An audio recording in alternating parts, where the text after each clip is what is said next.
தமிழர் திருநாளாம் தை திருநாள் வர ஜனவரி 15 வியாழக்கிழமை கொண்டாடப்பட இருக்கு. விவசாயத்திற்கு உதவியா இருந்த சூரியன், கால்நடைகள், இயற்கைக்கு நன்றி செலுத்துற நாள் தான் இந்த தை திருநாள். தமிழர்களோட அறுவடை திருநாள்.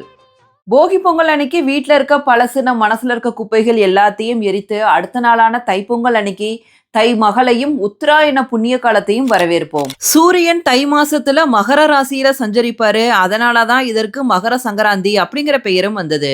விவசாயிகள் சேத்துல கால் வைக்காட்டி நம்மளால சோத்துல கை வைக்க முடியாது. அப்படிப்பட்ட உன்னதமான விவசாயத்தை கொண்டாடுற நாள் தான் இந்த தை திருநாள்.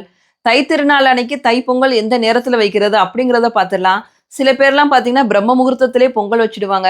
பட் எனக்கு அதில் உடன்பாடு கிடையாது. ஏன்னா அன்னைக்கு பொங்கலே எதுக்காக வைக்கிறோம்னா சூரிய பகவானுக்காக நன்றி செலுத்துறதுக்கு தான். ஸோ அதனால் அவர் உதயமானதுக்கு அப்புறம் அவருக்கு முன்னாடி அந்த பொங்கல் பொங்கி வரதை பார்க்குறப்ப தான் மனசுக்கே சந்தோஷமாக இருக்கும். ஸோ அதனால் 6 மணிக்கு மேலே என்ன நல்ல நேரம் இருக்குது அப்படிங்கிறத சொல்கிறேன்.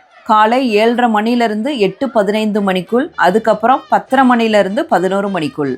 நம்மளோட பசியை போக்குற விவசாயமும் விவசாயிகளும் கடவுளோட அருளால என்னைக்கும் நல்லா இருக்கட்டும்.